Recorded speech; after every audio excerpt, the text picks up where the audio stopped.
Hello and welcome to the first ever Gaming on a Budget video preview. Planet Defiant, Onslaught of Vanaas is a cooperative board game for 1 to 8 players, though the optimal number is probably somewhere around 4. And if you're going to play it by yourself, you're going to need to play multiple characters. In Planet Defiant, you will play as one or more of the crew of a downed spaceship on a hostile alien world. Everywhere you look, the planet and its inhabitants are trying to kill you. So, you're going to have to get yourself geared up and ready to go if you want to escape. You'll do this by collecting items, gaining experience, and otherwise empowering your character. The interesting thing I thought about this game was that despite something of a focus on combat, it is actually possible to play through almost the entire game using stealth-based skills, evading and fleeing combat. This is a really interesting way to play, since if you were to keep the monsters busy with a stealth character, you would pretty much be able to level up and empower your combat characters for the final showdowns. Now, this is a P&P preview, so please don't judge them too harshly based on my complete lack of skills at all things P&P. That being said, let's take a look at the components. Okay, what we have here is the game board. This is very, very pretty, in my opinion. So much so that I actually had this part professionally printed.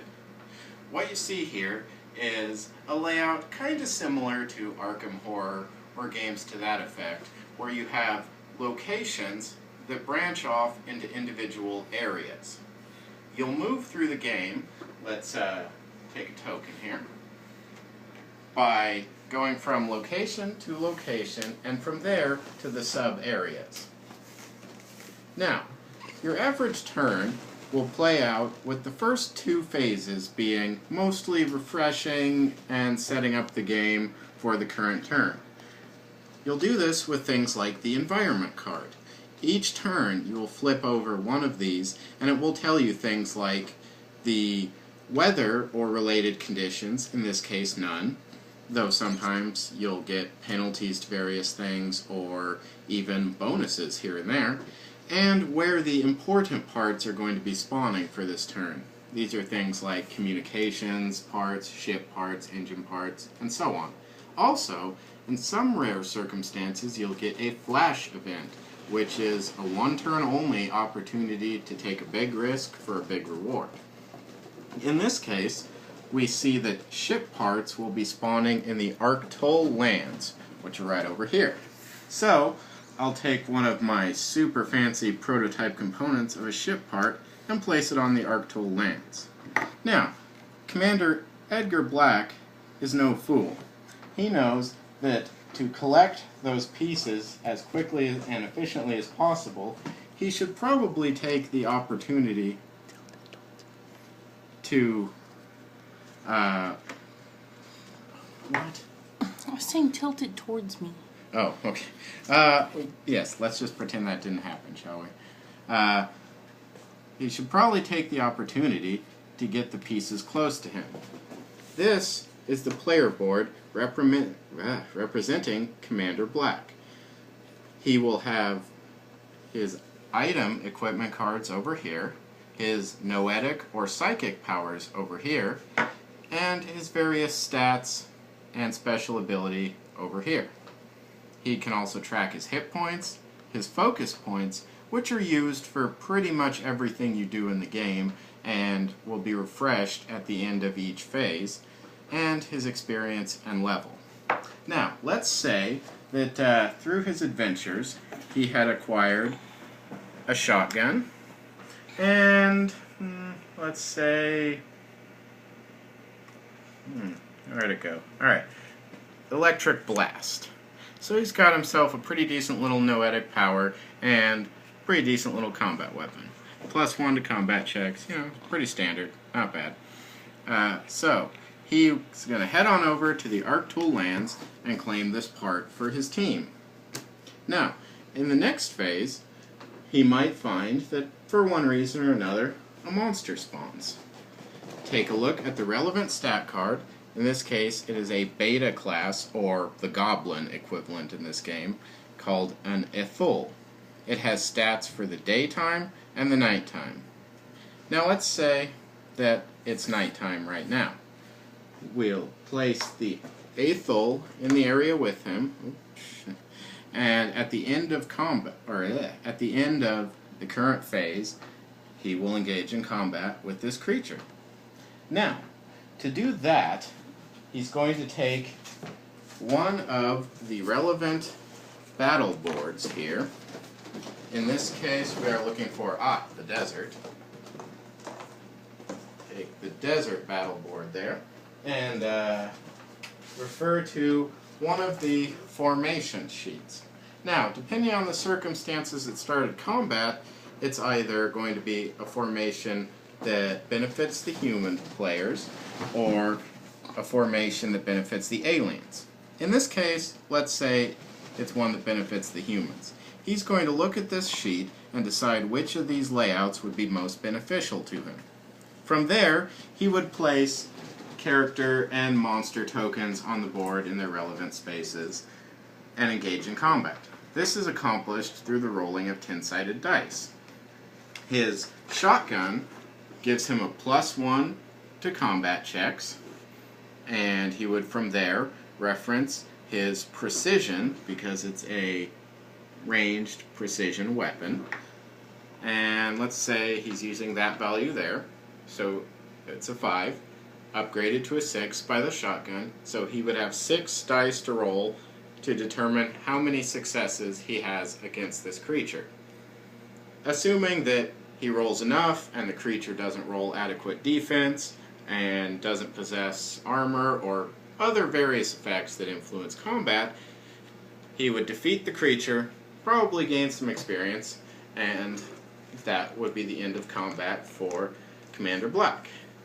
Now, let's say that as a result of that combat, he gained, or he had decided upon entering this area that he was going to choose a story card.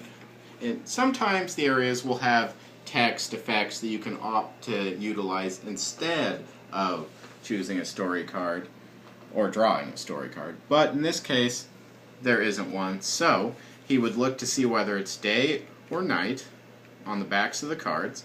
And let's see, we said it was nighttime, so I'll draw one of these cards here, look to the relevant area on the card, in this case right there, and this just so happens to be one of my favorites. This game has a lot of flavor text to it that you could gloss over if you were so inclined, but I kind of like it. They put a lot of effort into it, you can tell. So I just want to read you this one real quick here. You find a small plant in the middle of the desert, and it has some sort of fruit hanging from it. Do you take the chance and eat it? Roll a -1 endurance check. If successful, gain 2 health. If you fail, gain the alien virus status effect. So essentially, if you're wandering through an alien desert at night and you decide to eat some fruit, you may well come down with alien hepatitis. So that's something to be aware of right there. But all kidding aside, after that, you would go through, the other players will be taking their turns, you'll each be going through the phase and then moving on to the next one, so on and so forth. So, that's a very, very brief overview of the game right here, short of a couple of other interesting points. Let's say Commander Black, flush from his victory in the Arctool lands, and let's just say he found a really powerful alien artifact here. This is the Arasis Beam Cannon, +11 to combat checks, long ranged, and the beam effect, which means he will hit everything in a straight line in front of where he's firing. Decides, what the heck, he's gonna go take on the world. Little does he realize that waiting for him, oh, let's say over here, is an Omega alien. These are the boss monsters of Planet Defiant. These guys are... You are not going to be fighting these solo. Let's just put it that way. This guy, with the very difficult to pronounce name, I'm going to say Ricinoithes or something, has armor of 4 and barrier of 7. That means that if you use a physical attack against him, he's automatically going to cancel 4 successes. And if you use a noetic attack against him, which the beam cannon unfortunately counts as, he's going to ignore the first 7 successes. So, unfortunately, skipping ahead, we'll say that Commander Black was rudely terminated. Now, in the actual production game, all of these will be miniatures. And if enough, stretch goals and the like are unlocked, pretty much everything, even the betas and the alphas, will be miniatures. But these two, a player character and an Omega, definitely would be. So, he gets horribly defeated by Mr. Doom over here, and he would lay down his figure to indicate that he is now MIA. If one of his buddies, not this robot dog, if one of his buddies were to come over and rescue him before 2 turns are up, he recovers half of his hit points and can resume the game. If they don't, he's dead. He's gone. Game over. So, that is pretty much what you're looking at with Planet Defiant. It's a very, very interesting game, and what really excites me about it more than anything is just how willing the creators are to engage with pretty much random people. I mean, I've gotten 6, 7, 8 replies from them in a day about random, silly, trivial questions. I mean, these are really guys, first-time designers with a dream, looking to make a frankly amazing game. I mean, check out the rule book on their Kickstarter page. It's definitely a beta at the moment, but you can get a pretty good idea just where they're going with this and whether or not it's something that might be for you. So, I hope this has proven helpful and that 30 takes worth of video was worth the effort. Let me know what you guys think in the comments and all that, and check out Planet Defiant. Should be launching a few hours from now. Well, relaunching. Alright, thank you very much, and have a great day.